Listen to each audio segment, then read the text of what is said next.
everyone. I'm Kim Jacobs, host of The Kim Jacobs Show, where we're bringing balance to the world one household at a time. Listen, we go live every weekday, Monday through Friday at 11 o'clock a.m. Eastern Standard Time.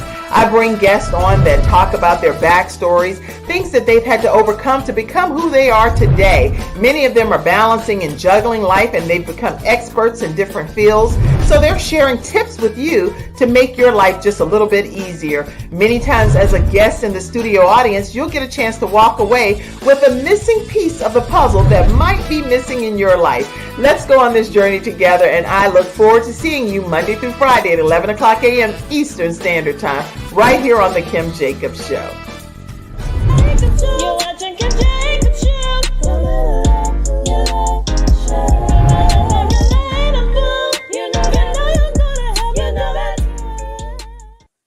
Hello, everyone, and welcome to this episode of The Kim Jacobs Show. I am so excited to have Antonio Myers here with me today. How are you, Antonio?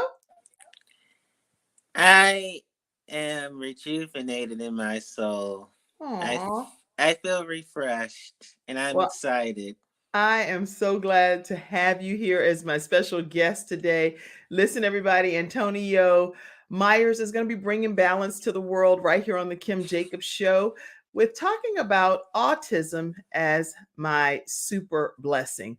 Autism as my super blessing. And so this young man lives with autism, and he has taken a whole different approach when it comes to how he will embrace it and how he will bless others through it. So I'm super excited to have you here with us today. Very excited. And I'm super excited to learn, grow, and evolve with you all. And I like the real, relevant, relatables are three of my favorite vocabulary words, so I fit right in well here. That's awesome. Awesome. Listen, everybody, make sure you tag your friends and share the broadcast and let people know to tune into this episode of The Kim Jacobs Show. When we come back from this commercial break, I'm going to formally introduce you, Antonio, and we're going to go ahead and deep dive right into our questions, okay?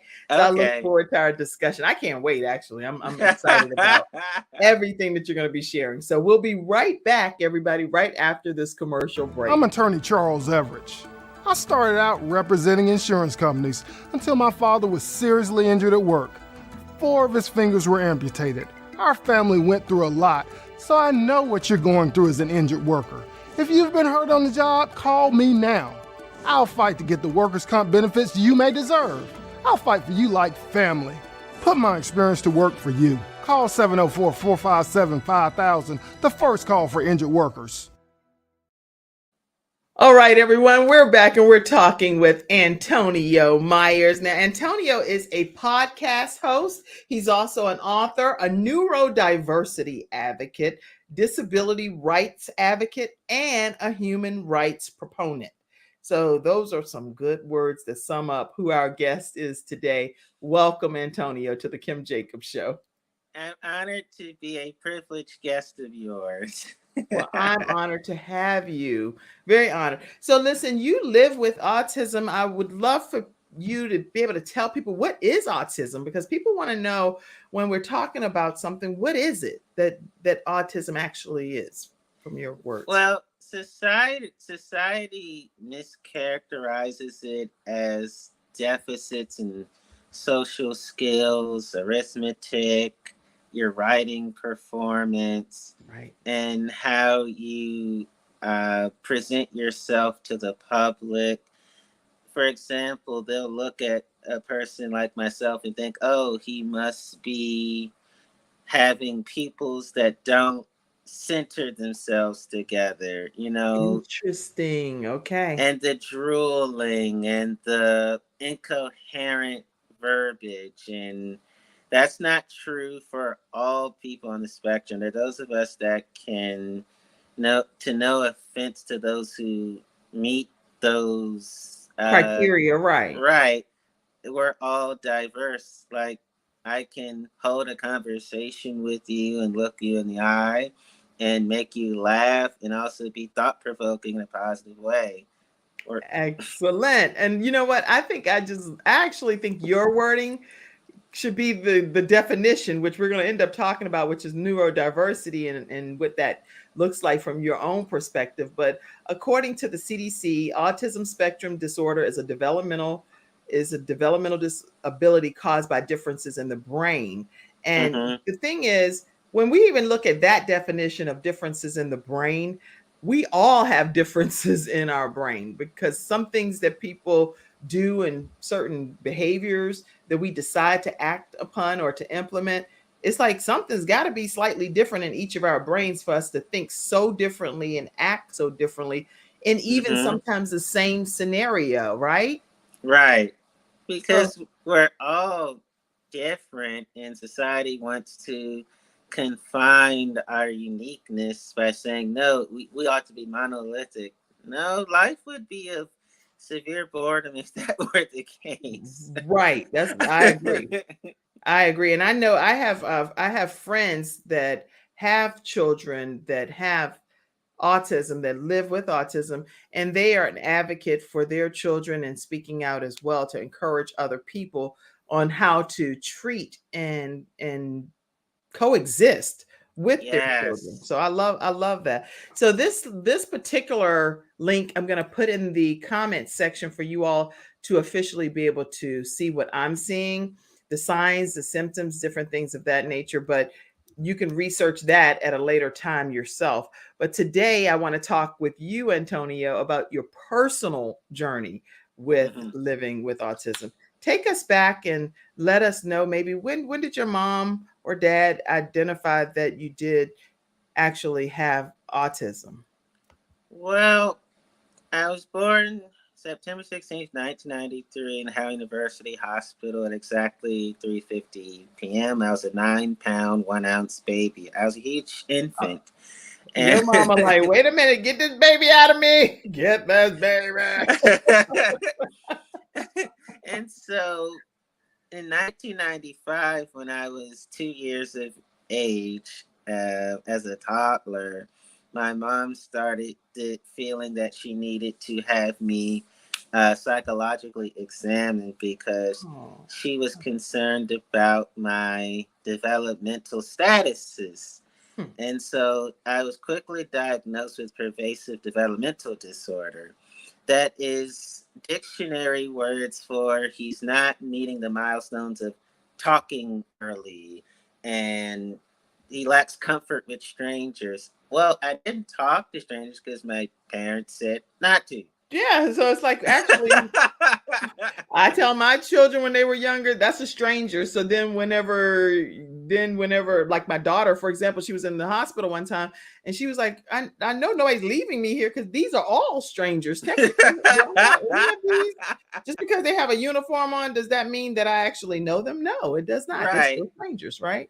So go ahead. Exactly. Yeah. And the thing with me was these were DC public schools experts. I had to put it in quotation because a lot of times experts are so into their, expertise, so to speak, that they forget or choose not to acknowledge that they may be capable of error, like we Right. all Well, people are are. practicing, all of us are practicing our professions. And so many times you'll hear physicians say we're practicing medicine because they're practicing that craft that they've been blessed to provide on this earth. So go ahead. And so at the age of 3, a year later, 1996, I said my very first complete sentence. And I'm going to say it slowly because it's that monumental. Stop bullying my friend. Oh, So my words were of advocacy and about others. I saw it happen when I was in St. John's Community School at the time.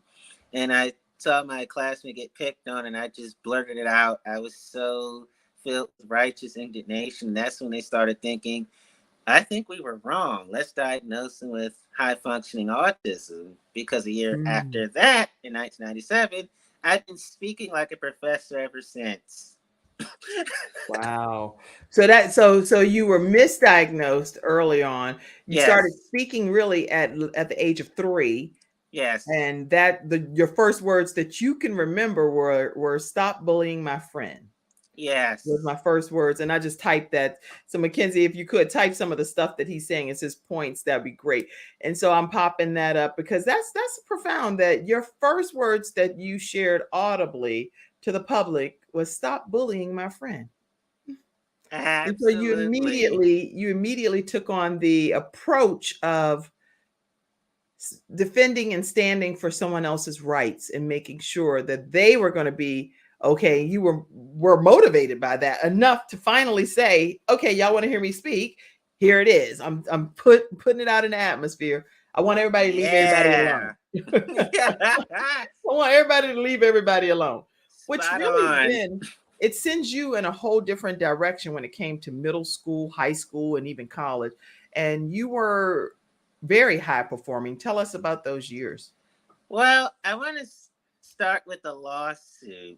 Yes, my mom and the kind experts who actually believed in a child and devalue a child like the other experts did. They said, "You're trying not to pay for his need for private education, special education." Hmm. This is DC Public Schools. And they said, DC said, "Well, we have the appropriate public education clause in the Americans with Disabilities Act, commonly known as the ADA. So we're exempt from paying this high price, expensive private education, special education in these private schools." And so what happened was they lost the lawsuit, Mm. and we won the lawsuit.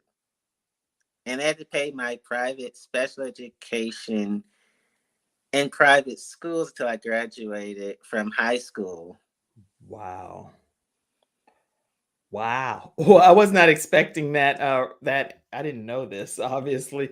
So that is unbelievable. So your family, you won a lawsuit. It was able to cover your private special education as a result of what was happening. That then allowed you to be able to go to private school.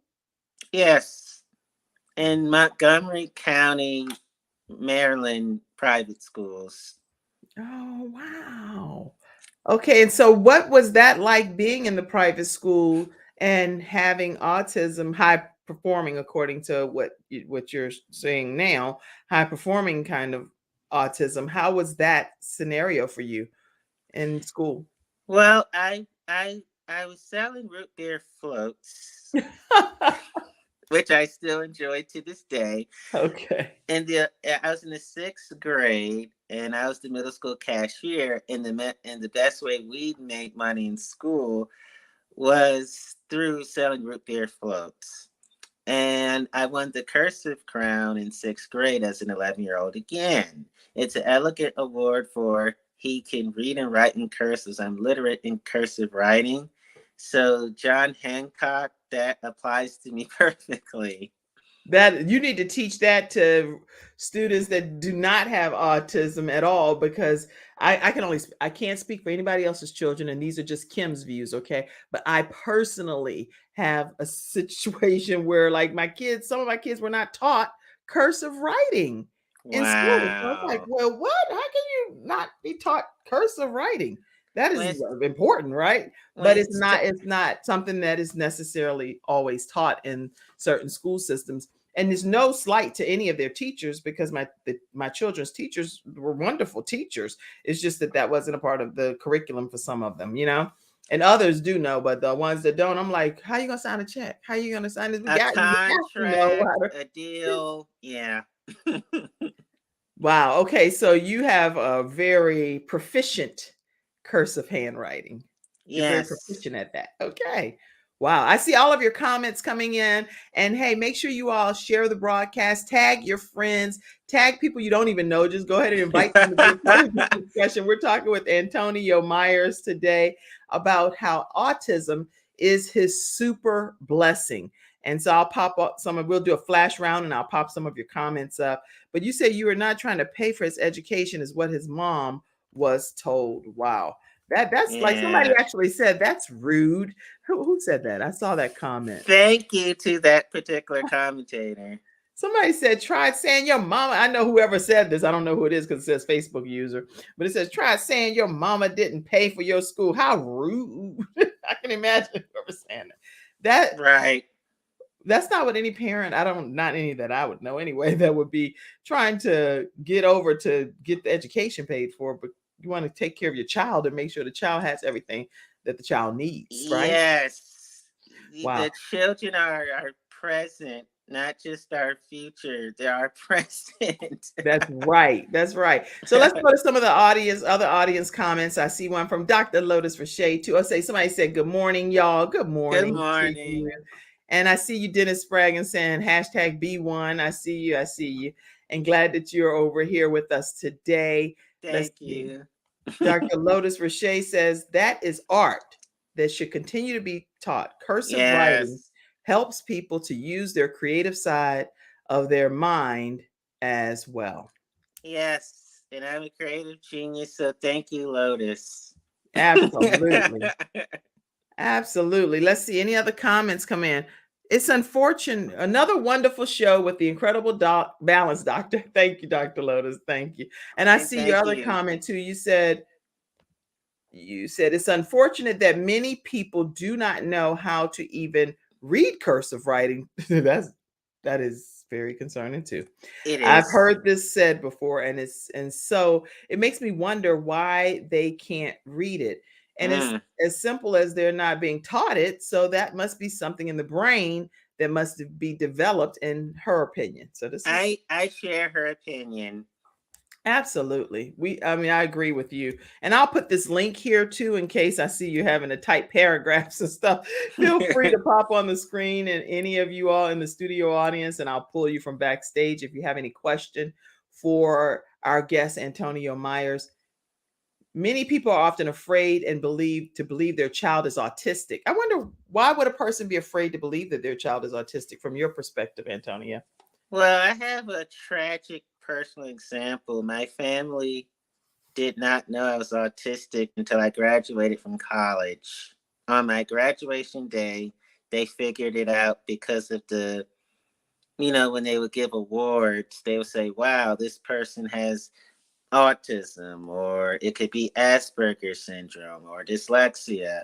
But they beat the odds and they would give you the awards. And my family was like, wait, he's autistic? We didn't know. And my parents never told them. I always thought that they knew because, I thought they were, a lot of older people and they know things, but they don't want to say it because they don't want to be disrespectful. But they said, no, we did not. Legitimately, we did not know. They literally weren't joking. They had no clue. Is the point. Right. And I asked my parents, especially my dad, how come they never knew?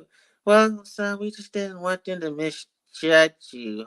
And I'm thinking to myself, why surround me with people who could have been capable of judging me harshly? I think the shame was more on my parents' part, because when my extended family found out, they did not treat me any differently. Besides, my family is filled with people on the spectrum, and they're not treated differently either. So your parents were trying to shield you and protect you from what they thought could happen if family members that you would have to interact with frequently throughout your childhood would know. And in fact, the family that did find out, they didn't treat you bad. They embraced you more, is what I'm hearing, right? Right. They all know, and they don't think of me as deficient at all. In fact, I found it strange because they went to my high school graduation. I thought, okay, clearly we're at a special education high school graduation. They were like, oh, we didn't know that meant you were autistic. They just meant that there would be some special education students graduating, but they didn't know you were the special education child, right? Right. Interesting. Exactly. But when you talk about graduate, let's address this comment. Vernita, it's a pleasure to have you here on the Kim Jacobs Show today. Good morning. Hi, Vernita. He said, when I found that kids today don't learn to cursive write. I found that so sad. It is very sad. I Very had to much pull out, so. yeah, I had to pull out some books. Some of those, I had to go to Books a Million, the bookstores and stuff, and order some cursive writing, tracing guides. And I was like, this is insane to me. Let's see. Diane Fort is on today. Forte, it's Hi, a pleasure to Diane. have you, Diane. I have a niece and a nephew that have autism. They both can't talk. He has no success with speech therapy. I Any want to I want to say that there's a misconception in our society that there's a shortage of intelligence if you don't verbalize. You can be intelligent and not speak. They rely on their nonverbal body language to be their intelligence for them that they can communicate. Wow. You know what? I'm so glad you're here today talking about this, because here's the thing. You having autism yourself and Hmm. you being nonverbal for a few years of your own life in your younger years, you Right. know that that clearly didn't have anything to do with your intellectual ability. Absolutely. And I really do want people to know, in middle school you were what? You had a certain level that no people can even touch your coattail. What were you in middle school? In middle school, I was considered a polymath. A polymath is a person who is gifted in multiple arenas. So academic geniusness had that down pat. People skills off the charts. Star power, like the ability to light up a room, did that all the time. And science and mathematics, I was usually the top student. Absolutely. And then not The only in middle school, in high school you were what? valedictorian. That's unbelievable. So I mean, put some kind of heart, love, emojis. I cannot believe, hats off to you, salute you, Thank you.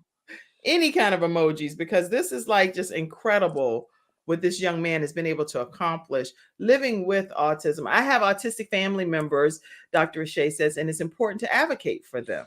What Yes. what ways do you think family members can advocate for those that are autistic in their families?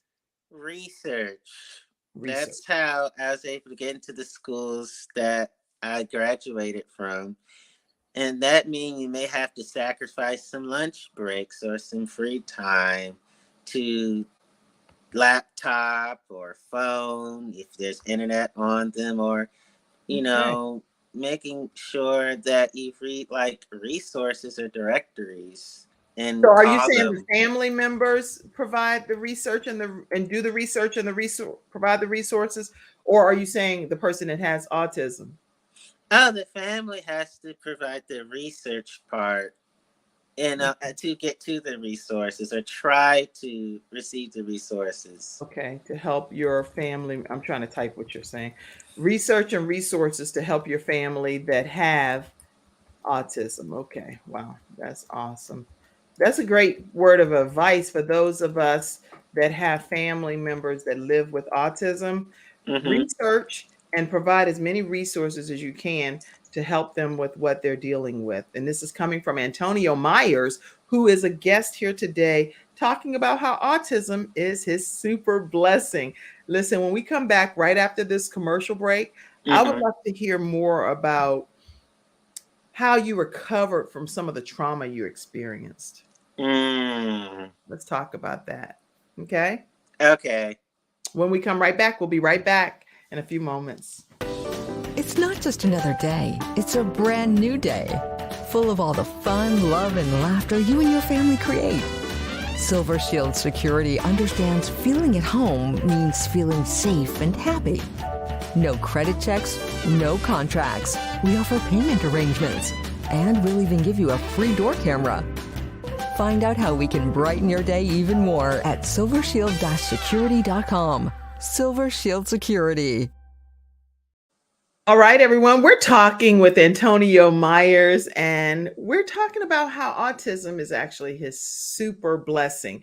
And he has a whole unique approach to it that we're going to learn about in the second half. But I want to hear from you about some things that were really traumatizing to you as a young person and how you dealt with it and got past it. So talk to us. Well, I come from a broken family, a dysfunctional household. So there was racism. We know what that means. Ableism means targeting someone because he either perceived to have disability or they actually have one. And Wow. mental health challenges. And so I experienced every type of abuse you could think of, to sum it up. And another thing I talk about in my book was because I was severely unprotected, I was forced to hustle narcotics and run numbers for lawbreakers. That's what I talk about in the book too. And overcame those things through therapy, a weekend stay in a psychiatric institution, um, a life coaching, job coaching, career coaching as well, life skills classes that I took in college. They would have those within the counseling center. Wow. And it was cathartic for me to write those parts of my life because I was able to process more of what happened and learn, and to learn more about my victorious spirit. Right. And I was in a recovery center consulting with rehabilitation specialists as well as consulting with psychologists. So that's how I was able to do a lot of healing work, and I do healing work every day. And this is a part of it, sharing the good news that autism is not a life sentence nor a death sentence. That's good. I'm really glad that that God sustained you and kept you enough to be able to have the ability to decipher and determine and distinguish between the trauma and the things that you were going through, but then being able to still be able to perform at a level where it took you from middle school, high school. You also went on to college. Tell us about your college years. In college, I graduated 3.5 years. I was the first in my family to ever accomplish that feat.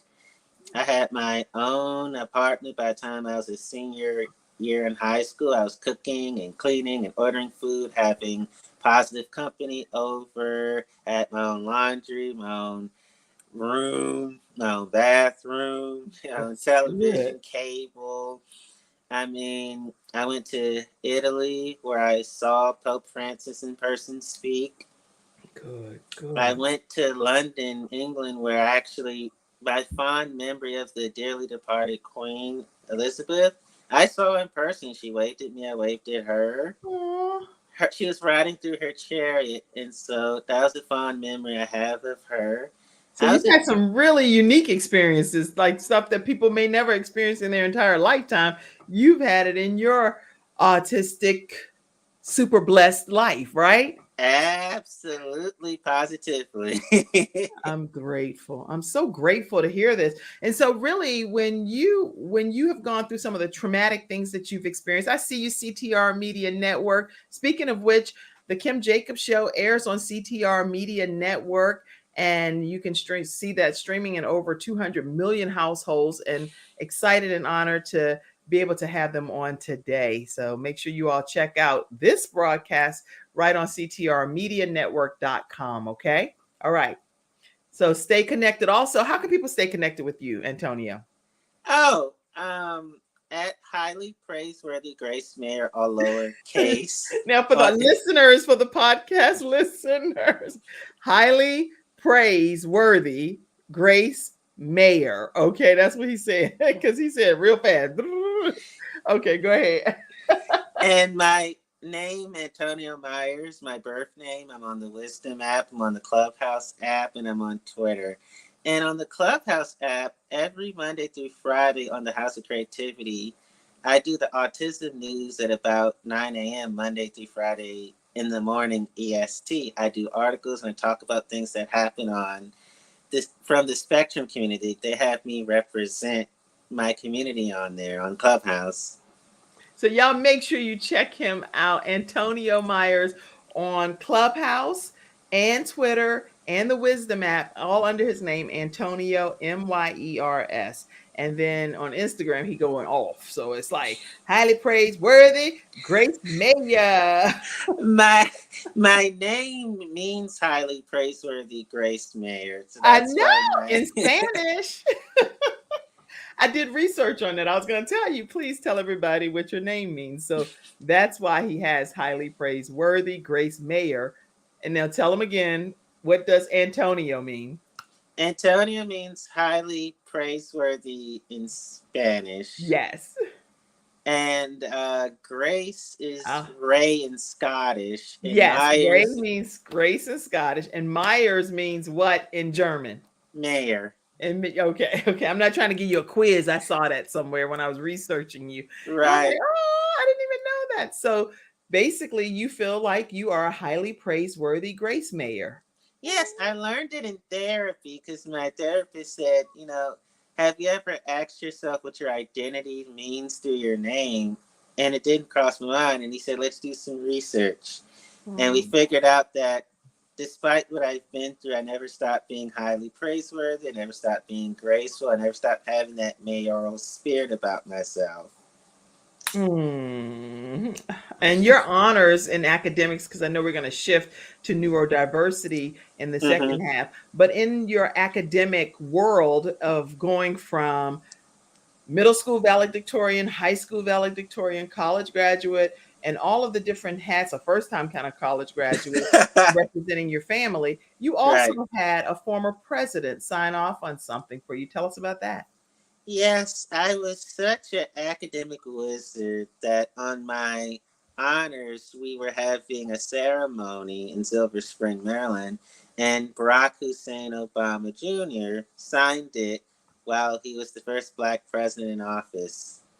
And you were also a member of the D.C. State Rehabilitation Council, and Mayor Bowser signed off so I can officially be admitted. Woohoo! So you've had you've graced by the wave of Queen Elizabeth as she was parent.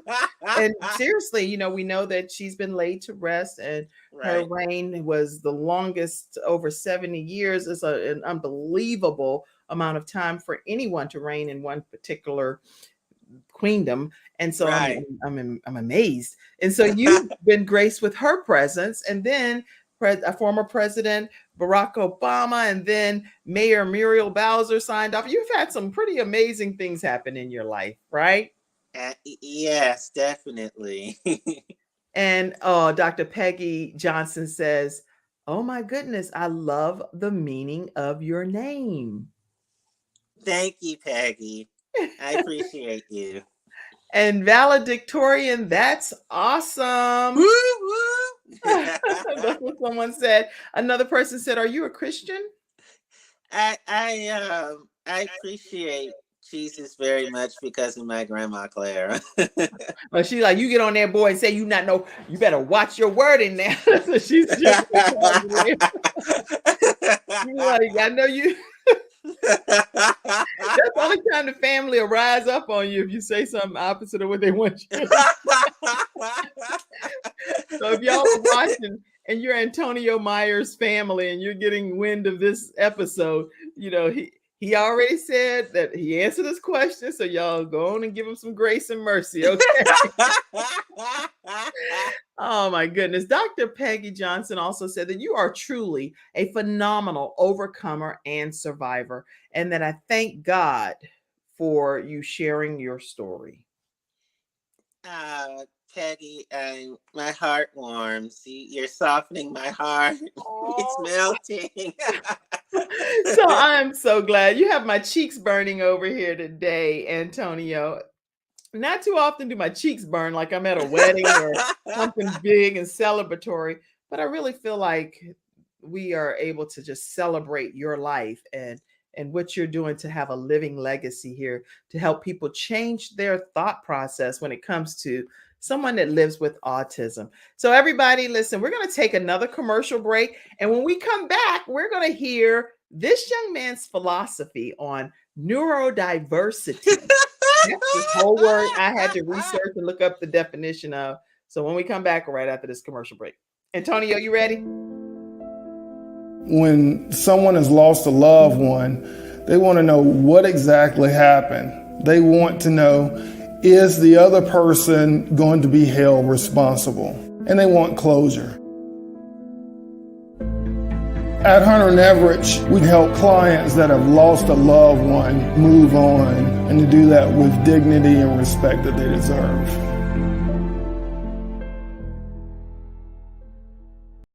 Heidi, we are back talking with Antonio Myers, and he is bringing balance to the world right here on the Kim Jacobs Show to talk about autism being his super blessing. And we want to hear from you. Well, first of all, let me say what neurodiversity, the book definition is, okay? Neurodiversity, according to harvard.edu, is described as the idea that people experience and interact with the world around them in many different ways. So there is no one right way of thinking, learning, and behaving, and differences are not viewed as deficits. Wow. I mean, it's a whole page. I'll put that information. Correct. But go ahead and let's talk from your perspective of what neurodiversity means from an autism is my blessing. You know, with neurodiversity, I love using analogies, so I'm going to use this one. There's different flavors of ice cream. No one says, you don't like my flavor of ice cream, and so you're a horrible human. Well, exactly. That would be crazy. Like, no, I might be allergic to something in the ingredients. Ding, ding, ding. And it's like, I used to say there's different brains, and no brain is bad. All brains are good in their own magnificent way. Just because my brain, thank you, just because all brains are diverse, that doesn't mean that my brain's better than your brain, or, my brain's more gifted than your brain. That's not how brains work. We work them well by saying, okay, I'm going to use my gift wisely to bless others, because you can't be stingy with what you've been blessed to have. So dyslexia is not bad. Autism is not bad. Down syndrome is not bad. They're all good because they all have gifts that can enhance the quality of everyone's life if we have the humility and gratitude to interpret it that way. That's right. I love it. You sure you aren't a Harvard professor yourself? I have inclination to eventually go into schools. I'm working toward it. Yeah, because I mean, you sound very well versed and well spoken, well studied, and I would definitely attend your class for sure, Antonio Myers. Thank you, Kim. Yes. And I think you'd be the straight A honorable valedictorian yourself. Yeah, no, I would not know nobody's valedictorian or salutatorian and all of that. I was like, okay, I was grateful. Now, don't get me wrong, I had a 3.8 GPA in my master's program in master's and MBA in business management. Oh, so my God. So I did get a 3.8 there, but I was a little less than 3.0. I had a 3.85 when I graduated high school. And I had a 4.0 11th grade, so when he said 3.0, I was like, yes! 3.8 back in my master's program. So, I'll take that. I'm excited about it, and I'm quite proud of myself. And I'm proud of you with you. Oh, thank you so much. So, talk to us when you say neurodiversity and autism is your super blessing. You wrote a book, and self-published. Yes. So talk to us about your book, Autism is My Super Blessing, Volume 1, which means some future volumes are coming, My Neurodiversity Freedom Narrative. Talk to us about this book and what you want readers to walk away with once they've read this narrative. It's on Amazon.com. And what I want readers to walk away with it is, look at people in a wheelchair or seeing eye dog or hearing aids or reading Braille and say, they can teach me wisdom. I can learn and grow from them. Don't look at them as, well, they are invalid or handicapped. Right. look at them as I should be doing I should be doing the positive life together with them, a life of integrity, because Love it. thank you. It's that 3D compassion, because everybody wants to go, oh, you poor thing. No, no, no, no, no. Don't dehumanize a human. Right. Look at them as, wow, they can bless me and I can bless them. We can bless each other and bless the world together. To walk away with that. I love it. I love everything that you're training us on today. If we do look beyond our differences and we decide that I am going to help this person, love on this person, be kind to this person, embrace this person, regardless of what special needs they have, the world Right. can just be a significantly better place. So I'm really glad that we have Antonio Myers, worthy of, what is it called? I want to make sure I say that. Highly praiseworthy. Yes, highly praiseworthy is his name when it breaks down into different Spanish and Greek and German meanings. It's highly praiseworthy Grace Mayer is what it Right. means. And so that's where he wants you to follow him on Instagram, okay? At highly praiseworthy Grace Mayer. And then in all other social media apps, the Wisdom app, Clubhouse app, and Twitter is his name, Antonio Myers. Wow. Okay. I think that this book is going to be a game changer for so many people. We put the link here for you to be able to know exactly where to go on Amazon. Yes, And, Lillian, he is an amazing young man. Go ahead and make your point, Antonio. well, thank you, Lily, and I appreciate the compliment. And I wanted to say that that is my high school valedictorian photo that I put on the front. I had to make my statement.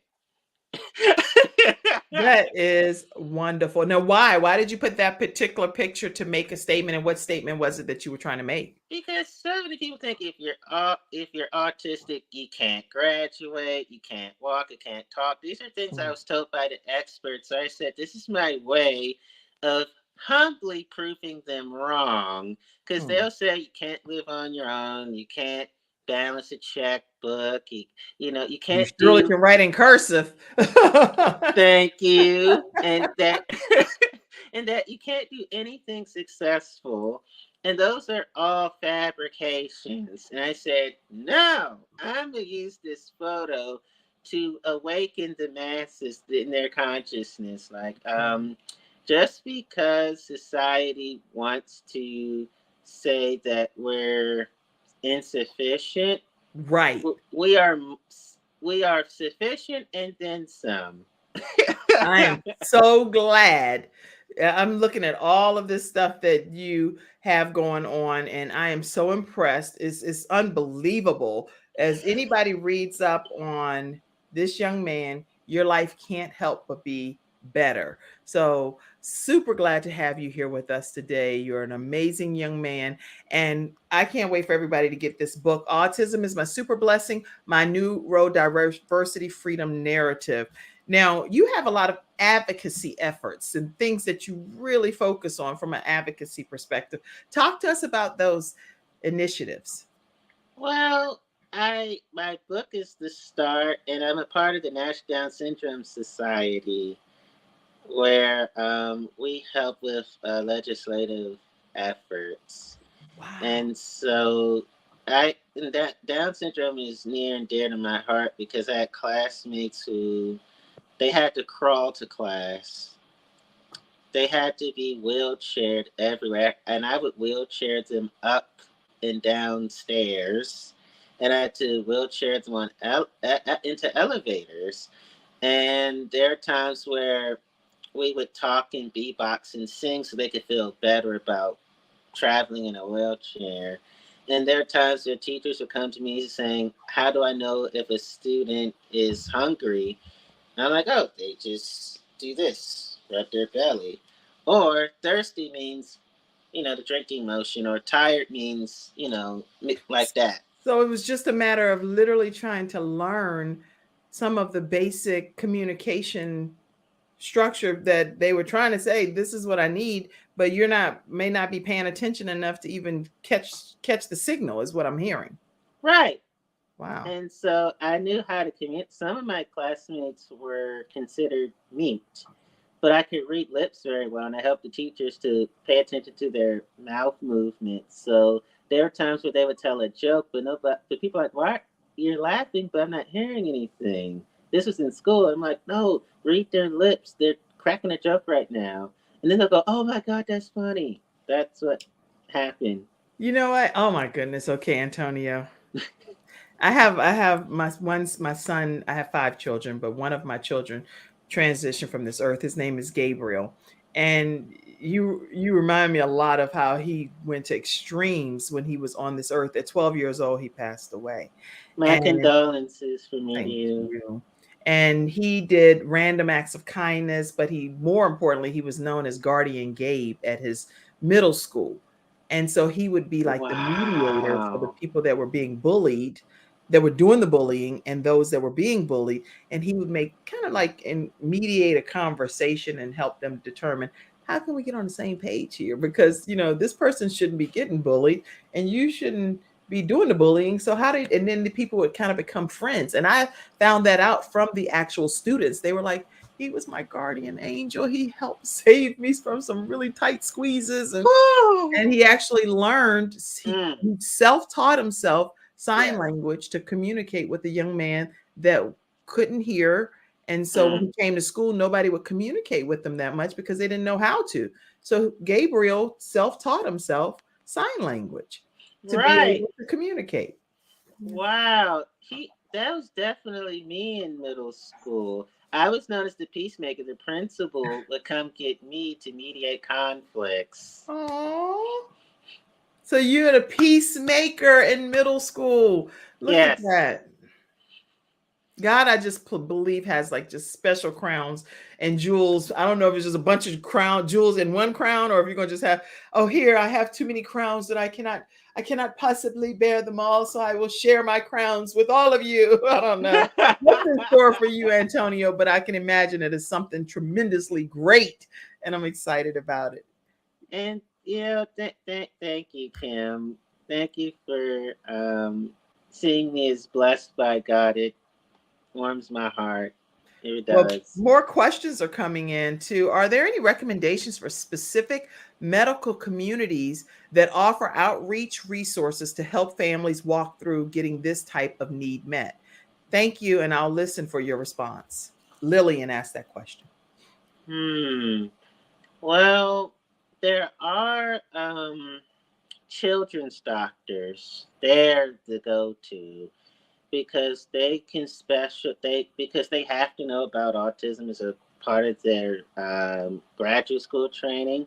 So there's children's doctors that definitely know neurotypical kids and kids with autism. Neurotypical means you're not labeled with anything.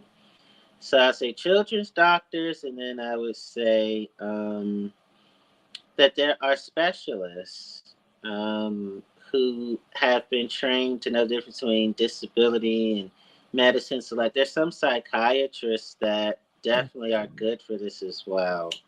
I'm grateful that you asked that question, Lillian.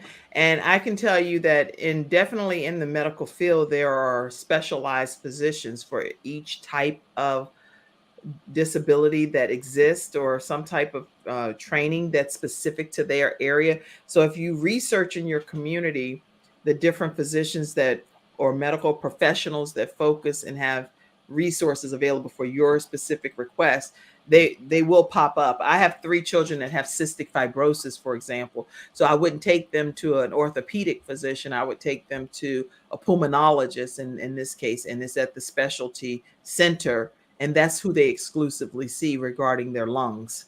And so definitely when it comes to autism, there may be like a specific skill set of medical professionals in your area. I hope that answers the questions as best as we can. Anyway, we're not medical professionals. We just having a conversation here about his autism. So we're doing our best to have talk. Okay.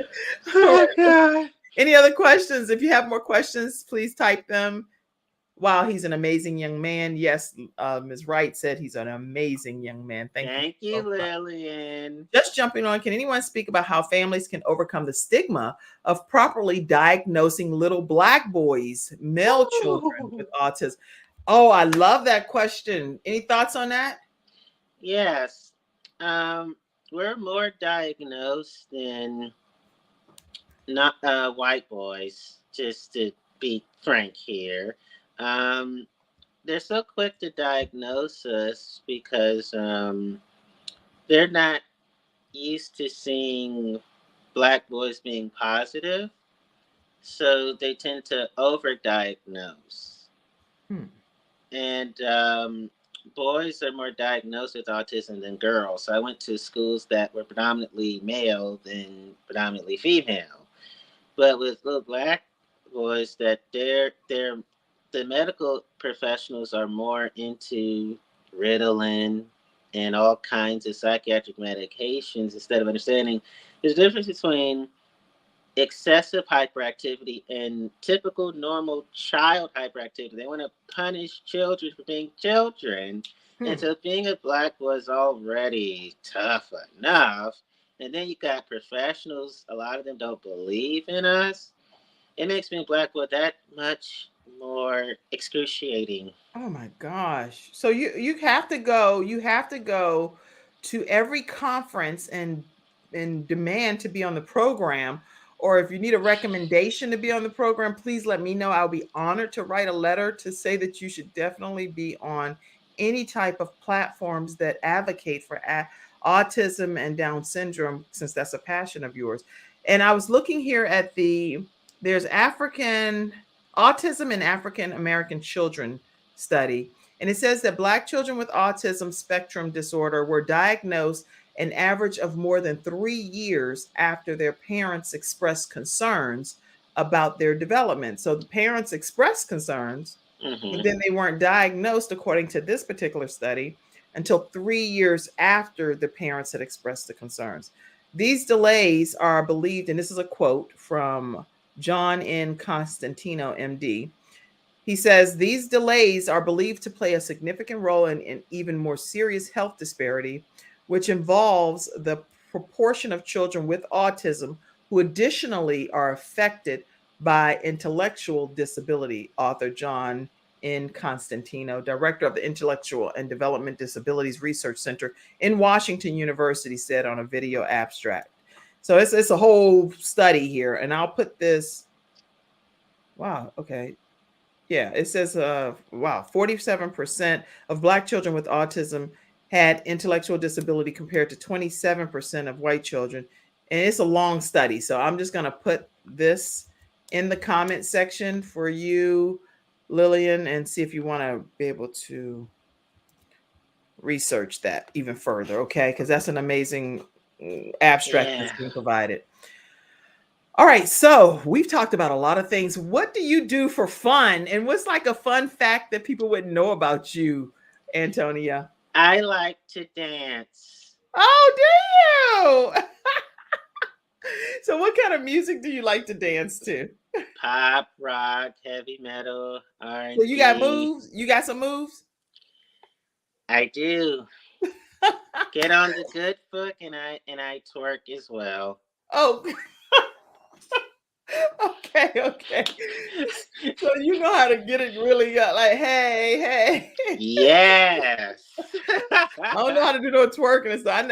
I do the same move I've ever done when I was in I was like, hey, like when you had a dance and when I was younger in college and stuff, I would go and I would do the same move, be like, just that. The chair dance. And then every once in a while I go old school, like the salsa, do the shimmy. Yeah, and then the rock. I know those. That's about it. The two-step and a slide to your right, crisscross. So what's your favorite dance? What's your favorite dance, Antonia? The cha-cha slide. It is. Cha-cha slide. Okay, is that like the electric slide? Yeah. Because I went somewhere recently and they were doing the it looked like the electric slide, but then they took a back step and They didn't Yeah, all do how the low electric can you slide. go? Can you get Huh? how low? Can you bring it to the top if you never stop? That's the cha-cha slide. Oh, okay. No, I don't know. Everybody clap your hands, and they clap their hands. Oh, I know Right. that. I know that one. Right. Okay, I got it. I got it. I might step on your toes, but I got it. You like, I know the electric slide, dun, dun, dun, dun, dun, dun, dun, dun, and then back, and then lean forward and lean back, and then turn your leg and turn to the side. Cross your legs and then do the rock to the back. Yeah. Yeah, I don't know. I'll be done bang somebody in the forehead. They be like, "Oh, girl, you supposed to be moving in that direction." Oh my goodness. It has been such a privilege to speak with you today. Everyone that's watching, make sure you know that we want you to get a copy of Antonio Meyer's book, Autism is My Super Blessing, and my Neurodiversity Freedom Narrative. When you say super blessing, because we have a few more minutes, I just want to find out, why are you specifically saying super blessing? What makes autism, from your perspective, a super blessing? You know the word superpower? I say that it is rewarding. Okay. And that's what blessing means to me, rewarding. So I said, let me use the word people I don't think have heard. So I say super blessing to make people go, wow, I really want to learn more about this. Oh, wow, what a extraordinarily excellent way to frame autism. It's a super blessing. So now we think of blessing, you go, autism, yay. Aw, so that's awesome. So Right. here's the thing. Whenever you think of someone that has autism, someone that has Down syndrome, someone that has cystic fibrosis, like 3 of my children, or someone that has any disability that we may not have even named today, just think about them and be like, what a super blessing they are to this world. And let's go to the extremes to get to know how we can pull that super blessing out of them. Right. I love it. Yes. And to show it to the world so people's hearts can be transformed for the better. Yeah. Wow. Thank you so much for sharing your story with us today. And what's next for you, Antonio? Well, to continue to be my super blessing self to families and to continue to show them that autism is awesome. Autism is awesome. It's not something that has to be a down and out situation. Just make it an awesome situation and work with those family members and friends that you have and pull Mm-hmm. out their superpowers, their super blessings. I'm so happy I tuned in. Vernita said this was so amazing. Thank you, Finita. Thank you so much for tuning in. And listen, make sure you all take a moment so that you don't ever miss any episode, no matter where we are. Go to our YouTube channel and subscribe to The Kim Jacobs Show. Turn your notification bell to the all. And guess what? When we go live on any platforms that we're on, you will receive a notification that we're live. And if you're ever interested in starting your own show from scratch, visit kimjacobsconsulting.com. I work with you one-on-one for 6 weeks. And during that time, I train you how to have your own show, but then you own the content to your show as well. And it is absolutely amazing. Speaking of which, you have a show. Tell everybody about your show.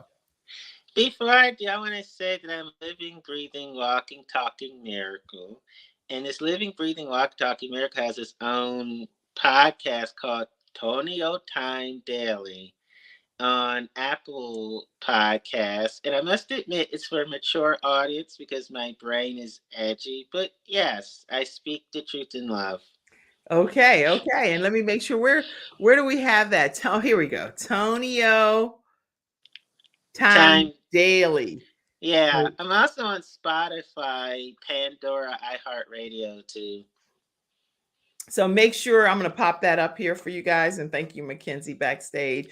Tonio Time Daily on Apple Podcasts, Spotify, and some of those downloadable formats that you can take the edgy version of Antonio. He said it's kind of sketchy and edgy. I don't know what he over there talking about, but we're going to pray for him, everybody. Let him have a good time over there and use his super blessing to bless you on his podcast, Tonio Time Daily. Check him out on Spotify and Apple Podcasts. Thank you so much for being here today. Thank you to CTR Media Network. I just got word too that we are ranked in the top 10 podcasts on CTR Media Network. Yay! So the Kim Jacob Show is one of the top 10 ranked podcasts, and we appreciate the opportunity to stream on your platform. All right, everybody, that's today's episode of the Kim Jacob Show, and we will see you again soon. Thank you, Antonio. Thank you, Kim. All right, everybody, have a great day.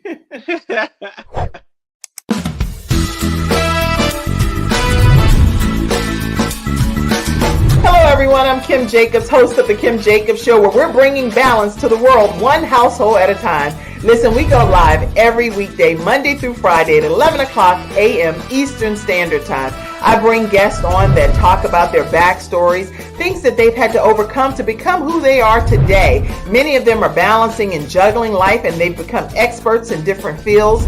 So they're sharing tips with you to make your life just a little bit easier. Many times as a guest in the studio audience, you'll get a chance to walk away with a missing piece of the puzzle that might be missing in your life. Let's go on this journey together, and I look forward to seeing you Monday through Friday at 11 o'clock a.m. Eastern Standard Time, right here on the Kim Jacobs Show.